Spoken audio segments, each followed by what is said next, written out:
پھیلانا ہے، پڑھ اقرا کے نورے علم کو پھیلانا ہے، ان جہالت کے اندھیروں کو پھر مٹانا ہے، پڑھ اقرا کے ہمیں دور تک جانا ہے، فکر انسان کو نئے دور میں پہنچانا ہے۔ آج کا میرا موضوع سخن تعلیم سے جاہل کی جہالت نہیں جاتی۔ میں اس موضوع کی مخالفت میں بات کروں گی، یعنی تعلیم سے جاہل کی جہالت چلی جاتی ہے۔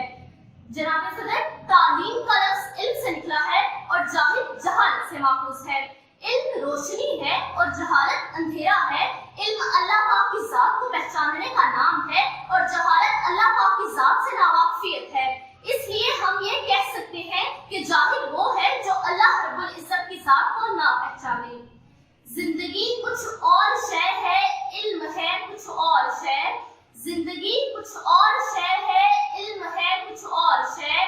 زندگی سوزے جگر ہے، علم ہے سوزے دماغ۔ علم ہی سے اللہ پاک کی ذات کو پہچانا جاتا ہے اور تعلیم ہی سے جاہلیت کو مٹایا جا سکتا ہے۔ تاریخ کے اوراق پلٹ کر دیکھو تو انہی لوگوں کو جاہل کہا گیا ہے جو قرآن کی تعلیمات اور نبی آخر الزمان کی ذات سے دور رہے۔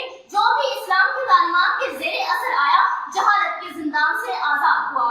جناب والا، میری دوست نے یہاں بھری محفل میں کھڑے ہو کر کہا کہ تعلیم سے جاہل کی جہالت نہیں جاتی۔ میں اس کی بھرپور مخالفت کروں گی۔ میرا یقین ہے کہ تعلیم سے جہالت چلی جاتی ہے۔ میرا ایمان ہے کہ تعلیم سے جہالت مٹ جاتی ہے، دفن ہو جاتی ہے۔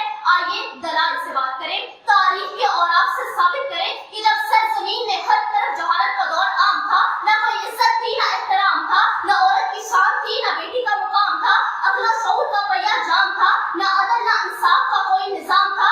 ایسے میں جب محمد مصطفیٰ صلی اللہ علیہ وآلہ وسلم کی نبوت وجود میں آتی ہے، دین اسلام کی تعلیم سکھاتی ہے، عورت کو اعلیٰ مقام دلاتی ہے، ظلم و جبر، قتل و غارت، جوا و شراب نوشی کے نظام کو جلاتی ہے، تو اس کے سامنے جہالت بے بس ہو کر رہ جاتی ہے۔ علم کے سامنے بے بس ہے جہالت کی دلیل، جب بھی ٹکراتی ہے یہ علم سے ہوتی ہے ذلیل۔ جناب صدر، تعلیم ایک طاقتور ہتھیار ہے جس سے آپ دنیا کی کائا پلٹ سکتے ہیں۔ اعلیٰ تربیت اور اعلیٰ شعور جب عمل میں آتا ہے تو اس سے عمل کامل وجود میں آتا ہے اور عمل کامل سے جاہل خود بخود مٹ جاتا ہے۔ علم خوشبو ہے جو بکھرے تو مہک جاتا ہے، علم خوشبو ہے جو بکھرے تو مہک جاتا ہے، علم کو دیکھ کر ہر جاہل بہک جاتا ہے۔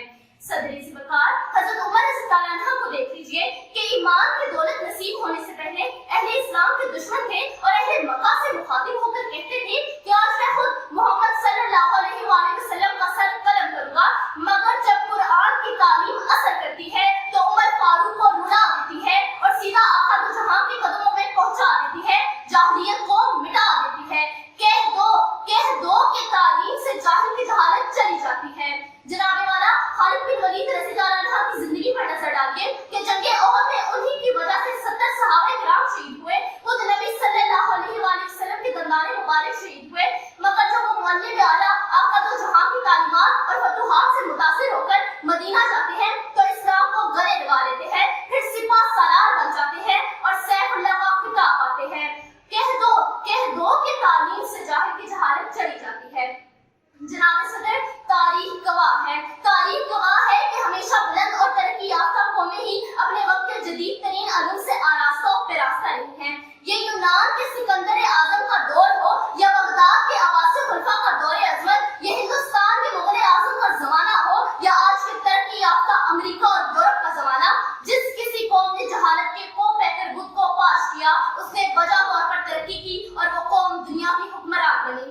جناب والا، قرآن مجید میں بھی اللہ تعالیٰ نے انسانوں اور فرشتوں کے درمیان فرق واضح کرنے کے لیے جو الفاظ چنے ہیں وہ ہے وَعَلَّمَ آدَمَ السَّمَاءَ كُلَّهَا، یعنی اسماء اشیاء دنیا کا علم۔ قرآن میں بھی اللہ تعالیٰ نے انسانوں کو اشرف المخلوقات کہا اور انہیں فرشتوں پر فضیلت دی، اور اس فضیلت کا معیار صرف اور صرف علم ہے۔ جناب صدر، ان تمام دلائل کے باوجود اب بھی کوئی بازت ہے کہ تعلیم سے جاہل کی جہالت نہیں جاتی، تو میں بس اتنا ہی کہہ کر اجازت چاہوں گی۔ علم ایک نور ہے